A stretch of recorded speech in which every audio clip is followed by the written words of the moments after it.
A ligar, mi amor, la voz de la Liga Argentina por los Derechos Humanos.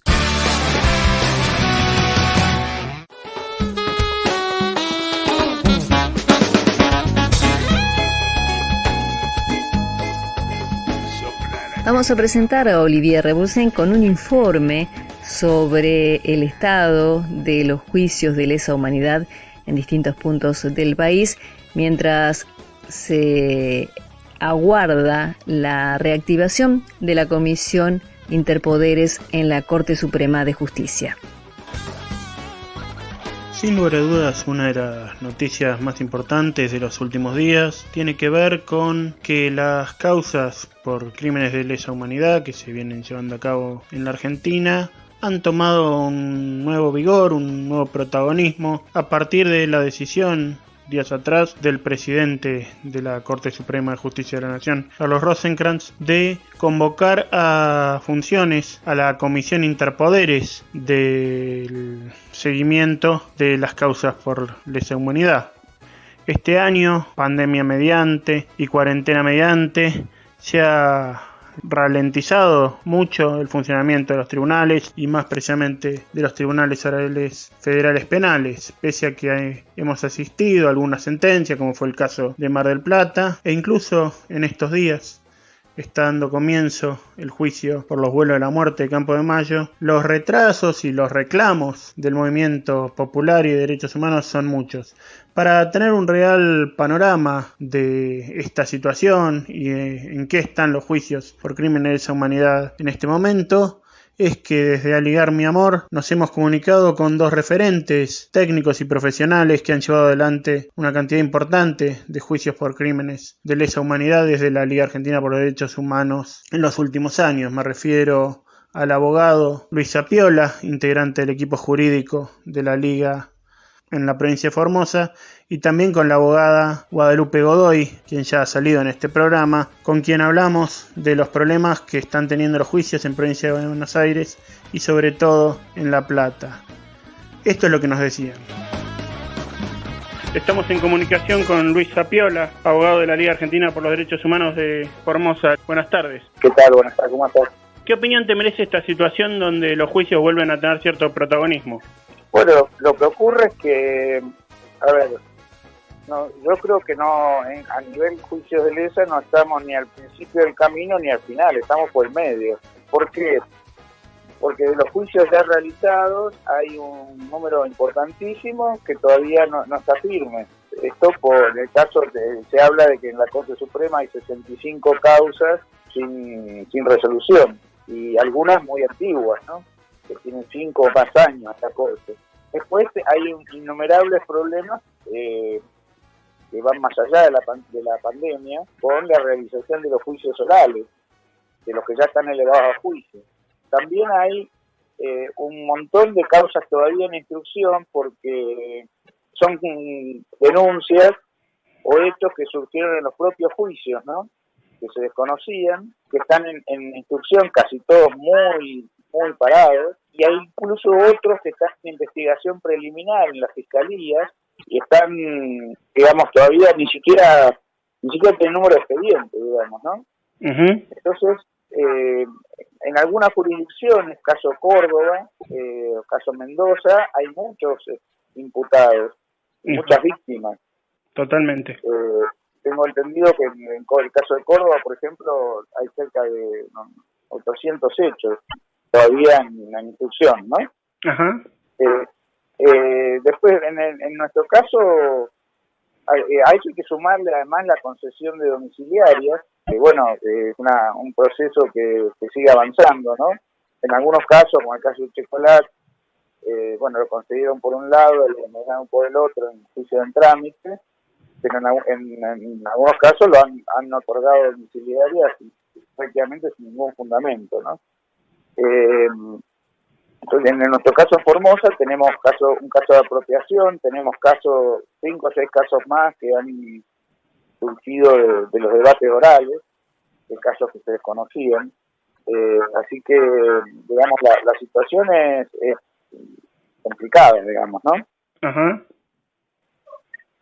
Básicamente esa es la lectura Y en ese sentido, ¿cómo ves esta situación, digamos, de que Rosenkrantz, tal vez apurado por la interna política, por tratar de recuperar cierto protagonismo, recupere esta comisión interpoderes que desde que él asumió la presidencia de la Corte no estaba funcionando?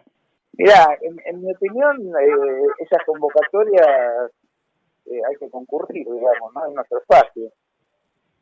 Pero bueno, por supuesto que Rosenkrantz sea el convocante no deja de ser un oxímoron, ¿no? Uh-huh. ¿Qué es lo que puede salir de ahí? Se verá, digamos, ¿no? Claro. Sobre todo porque además, digamos, hay algunas cuestiones que tienen que ver con en el caso de los juicios, con la logística, ¿no? En el caso de los juicios orales. Totalmente. No tanto con disposiciones de la Corte que después no se cumplen, ¿no? Pero sí, por ejemplo, insisto, con la logística para llevar adelante los juicios, y además hay que hacer la exigencia de que la Corte se expida en los casos que tiene colgados, en algunos casos muy notorios, como el caso del caso Blaquier de la noche del apagón, ¿no? Uh-huh. Justo ahí donde Rosenkrantz tiene un interés específico como abogado de Blaquier y del poder económico, ¿no? Obvio, claro, bueno, lo que pasa es que hay que ver, me parece, más allá de lo que él pueda manejar, parece que tiene mucha importancia cómo va a repercutir esa reunión en el resto de los jueces de la Corte, ¿no? Ajá, totalmente. Digamos, el Rosenkrantz en ese sentido no es un hombre confiable para el movimiento de derechos humanos, ni mucho menos, ¿no? No, totalmente, pero igual, incluso esto que decíamos al principio, reaviva el debate sobre los juicios, que era algo que, como muchos debates judiciales, con la pandemia y ciertas restricciones se había alejado, ¿no? Y venimos de una etapa de un negacionismo muy fuerte de parte del macrismo, de desarmar espacios que se habían conquistado en los últimos años, y ahora hay una posibilidad de reimpulsarlos con todas estas previsiones. Sí, sin duda. Yo creo que hay orientaciones que uno tiene que impulsar, que tienen que ver también no solo con el Poder Judicial, sino también con el Poder Ejecutivo, en función de los espacios, digamos, sobre todo a nivel de Secretaría de Derechos Humanos, de apoyo a los juicios, ¿no? Totalmente. Las funciones de las querellas de la Secretaría de Derechos Humanos, en fin, hay un montón de temas, pero me parece también que hoy por hoy, me parece a mí que lo de Rosenkrantz está orientado más que nada a sacarse el lazo encima por el pedido de juicio político por un lado, pero además él tiene una posición que es refractaria a estos juicios, como lo demostró en el caso Muiña y en el otro que sacaron su voto en el otro fallo que dio vuelta el 2x1, donde él tiene una mirada puesta también en los represores, ¿no? Y en los genocidas. Totalmente. Entonces,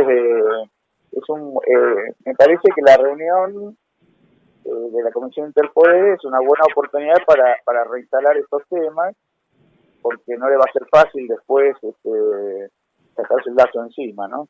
Totalmente. Bueno, Luis, te agradecemos muchísimo la información y tus opiniones. Esperamos verte pronto por aquí y desde Aligar Mi Amor, el programa de la Liga, te mandamos un fuerte abrazo. Dale, un abrazo para todos. Entrevistas. El juzgamiento del genocidio está en un momento crítico por varios motivos, no solo por la pandemia. Por un lado, las políticas estatales que tanto hemos criticado durante el gobierno de Macri avanzaron en intentar desarticular políticas de memoria, verdad, justicia y reparación, políticas que como pueblo habíamos logrado, ¿no? Por un lado, encontramos desmantelamiento de estructuras estatales, los intentos del 2x1, pero también claros mensajes al Poder Judicial, que como sabemos es muy receptivo de ello, y entonces al ya moroso ritmo que tenían las causas, le agregamos muchos escollos más, muchas dificultades que para intentar revertir hay mucho que hacer y hay responsabilidad de los tres poderes del Estado en ese intento. Tenemos una corte que tiene que revisar fallos. Tenemos una Cámara Federal de Casación Penal que tiene arrumbadas muchísimas causas. En el caso específico de La Plata, creo que tenemos el récord. La causa Circuito Camps, que tuvo una condena ejemplar en el año 2012, al día de hoy está ahí esperando tener confirmación de la sentencia. Y fundamentalmente lo que tiene que ver con los tres poderes, porque cada uno tiene ahí algo que hacer en cuanto a la designación de jueces, en cuanto a la estructura judicial para llevar adelante el juzgamiento. Vuelvo a la ciudad de La Plata. El único juez concursado y efectivo que tendríamos que tener, lamentablemente, es el juez Bertuzzi. Después todo el resto de los jueces son subrogantes. Y entonces, por un lado, tenemos a un gobierno que en este momento reclama que se lleven adelante juicios paradigmáticos como son Pozo de Banfield, Pozo de Quilmes, Brigada de Investigaciones de Lanús y demás, pero no tenemos un solo juez designado. Todos los jueces subrogantes, por supuesto, lo que argumentan es que como tienen otras cosas que atender, no pueden hacer juicios más de una vez por semana, por ejemplo. La previsión entonces es que esos juicios orales que tenemos que iniciar no van a poder hacerse en menos de 3, 4, 5 años, cuando todos sabemos que corremos contra lo que denominamos la impunidad biológica. Así que, bueno, es un panorama complejo y es un panorama donde creo que el movimiento de derechos humanos siempre ha puesto todo lo que está a su alcance y ha hecho todo lo que tiene que hacer, y es hora de que los poderes del Estado respondan y generen las condiciones necesarias para que podamos llevar adelante esto que tanto nos ha costado lograr, ¿no? Además del testimonio de Luis Sapiola y Guadalupe Godoy, que agradecemos, pudimos comunicarnos con otro integrante del equipo jurídico nacional de la Liga Argentina por los Derechos Humanos. Me refiero a Marcelo Boykens. Él también es abogado y ha llevado adelante una serie de juicios y causas en la región de Paraná, Entre Ríos. Con él hablamos precisamente de qué expectativas hay en el movimiento popular y desde la Liga Argentina por los Derechos Humanos en torno a esta recuperación de protagonismo de los juicios y cómo han sido las causas en tiempos de macrismo. Muy buenos días. Buenos días, ¿cómo les va? Nos interesaba que nos contaras un poco cómo anda la situación en la provincia de Entre Ríos, si han habido novedades, cómo avanzan los juicios de lesa en esa provincia. Bueno, nosotros la verdad que el último tiempo ha sido donde, mayor cantidad de sentencias hemos tenido. Muchos pensábamos que con el macrismo se iban a frenar las causas, pero por suerte no pasó eso, y acá en la provincia de Entre Ríos es donde mayor cantidad de sentencias obtuvimos, y tiene su razón esto. No es porque el macrismo haya hecho algo, muy por el contrario, sino porque en la provincia de Entre Ríos la mayoría de los juicios de lesa se rigen por el viejo Código de Procedimientos en Materia Penal, que es escrito, y es mucho más lento el proceso. Entonces, si bien la jurisdicción del Tribunal Federal de Paraná fue uno de los primeros en reabrir las causas en 2005, al no haber tanto desarrollo de las causas, se prosiguió con el código de procedimientos que venía en ese entonces, y entonces las causas fueron generalmente escritas. No obstante, tenemos juicios orales y públicos también, pero los que son las megas causas han sido escritas. Estas megas causas, que son concretamente una que se llama Área Paraná 1 y Área Paraná 2, están actualmente a revisión de la Corte Suprema de Justicia. La primera hace varios años y la segunda es reciente. Pero bueno, tenemos expectativa también de que se sigan algunas otras causas en la costa del Uruguay. Acá hay dos juzgados, uno en la costa del Uruguay, en Concepción del Uruguay, y otro en la costa del Paraná. Y en los dos tribunales intervenimos, y en los dos tribunales sigue habiendo causas y siguen marchando.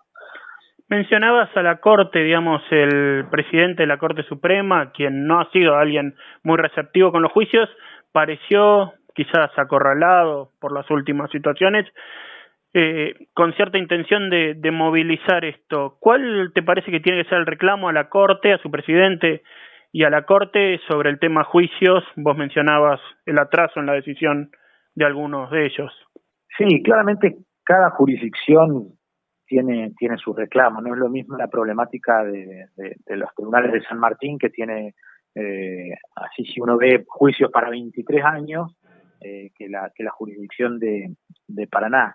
Nosotros lo que reclamamos a la Corte es que sí, que resuelva las causas que están allí, y nos sumamos a los reclamos de los organismos nacionales, digamos. Pero sí, creo que tienen que tomar algunas decisiones, pero que también tienen que tomar la decisión de que las secretarías de derechos humanos de los distintos juzgados federales investiguen no como mero trámite, sino realmente, porque eso es lo que está pasando en la jurisdicción de Entre Ríos, tanto en el Juzgado Federal de Concepción del Uruguay como el de Paraná. Las secretarías de derechos humanos no están convencidas de lo que están haciendo. Digo, la Secretaría de Derechos Humanos de los juzgados. Entonces, atomizan las causas, entonces no entienden ni siquiera la sentencia de la causa 1384 que hablaba de el plan sistemático. Entonces elevan causas con un imputado contra una víctima, y siempre este fue el reclamo, que no haya una atomización y que, bueno, haya una bajada de línea en orden al poder de superintendencia que tiene la Corte, a decir, bueno, vamos por acá, no atomicemos, vamos a entender que actúa un plan sistemático y no se puede seguir investigando hechos individuales y aislados. Ese es un reclamo concreto que nosotros pretendemos que la Corte acomode desde la provincia de Entre Ríos. Ahora, el llamado de Rosenkrantz, sí, coincidimos con la lectura que se viene haciendo, de que es absolutamente oportunista, digamos. Por último, ¿crees que esta reactualización del debate sobre los juicios puede permitir mayores articulaciones entre el movimiento popular y los colectivos de abogados de los que vos sos parte, para dar un impulso más fuerte a los juicios de lesa en la Argentina? Sí, bueno, nosotros acá en la provincia de Entre Ríos también tenemos a una abogada de la Secretaría de Derechos Humanos de Nación, que durante los 4 años de macrismo, por ejemplo, no le fue otorgado poderes para querellar. Actualmente se presentó la Secretaría de Derechos Humanos de Nación en 5 causas con nuevos poderes extendidos a la abogada de la Secretaría de Derechos Humanos de Nación. Así que esto desde el Ejecutivo, que nuevamente se tome a los juicios como una política de Estado, ya da un impulso. Y si podemos esto llevarlo a que la justicia también lo tome y que el Congreso también, bueno, ahí tendríamos los 3 poderes del Estado Nacional, y si a esto le sumamos los estados subnacionales que también entienden la política de verdad, memoria y justicia y de los juicios en concreto como política de Estado, creo que va a ser un impulso importante para que, bueno, finalmente podamos terminar de avanzar con los juicios y no quede ningún genocida sin juzgar ni ninguna víctima sin reparar. Marcelo Boykens, abogado de la Liga Argentina por los Derechos Humanos en Paraná, Entre Ríos, muchísimas gracias por esta comunicación. Gracias a ustedes, saludos. Entrevistas.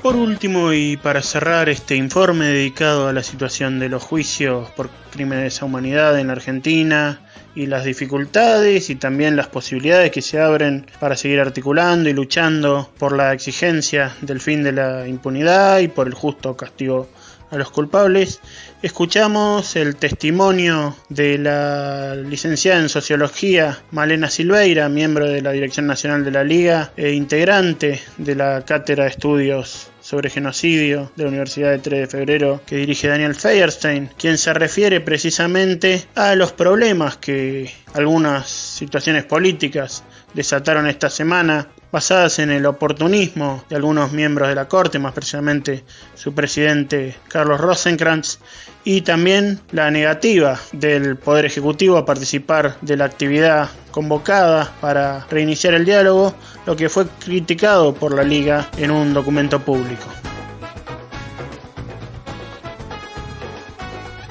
La Comisión Interpoderes es una comisión que tiene que hacer el seguimiento de los juicios a los genocidas, y en esa comisión participamos los organismos de derechos humanos y organizaciones querellantes con el objetivo de hacer ese seguimiento, de poder tener un ámbito donde las 3 patas del poder estatal interactúan con quienes actuamos en los juicios para ver cuáles son los conflictos, cuáles son las trabas, etcétera.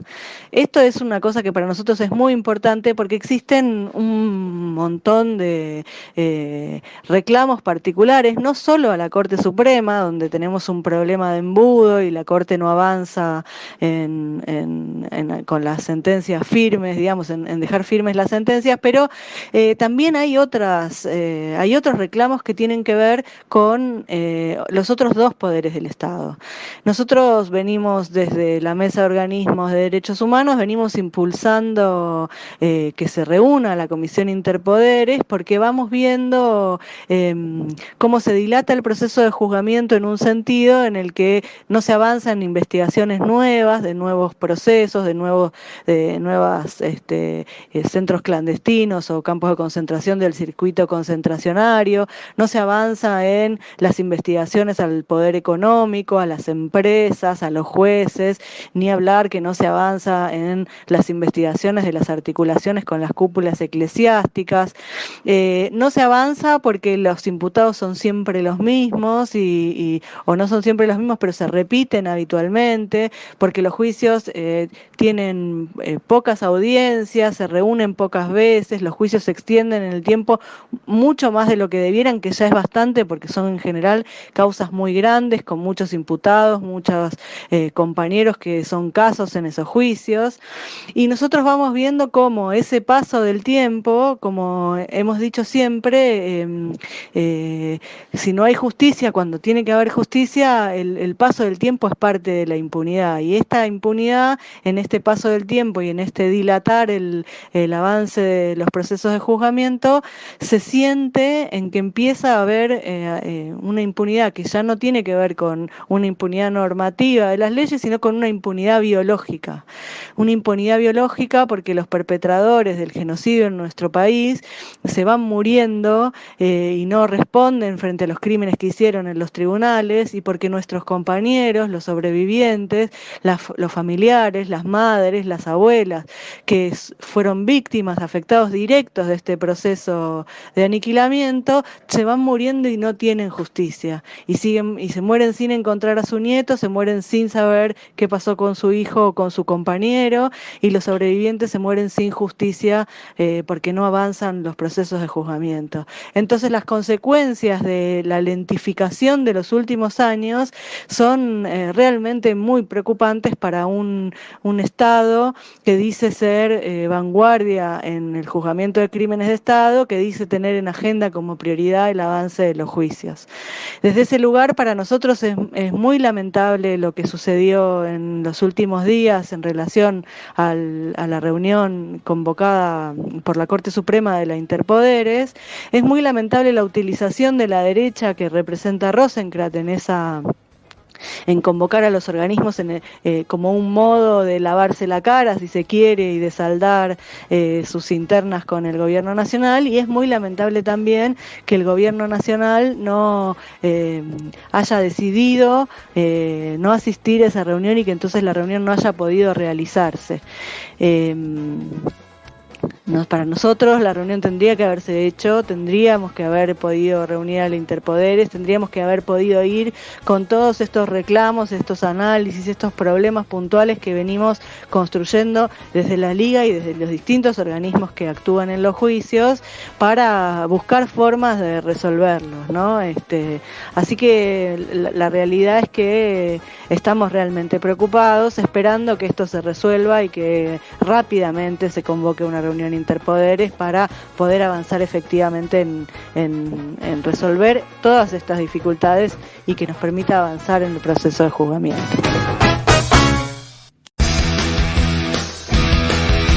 Aligar, mi amor, la voz de la Liga Argentina por los Derechos Humanos.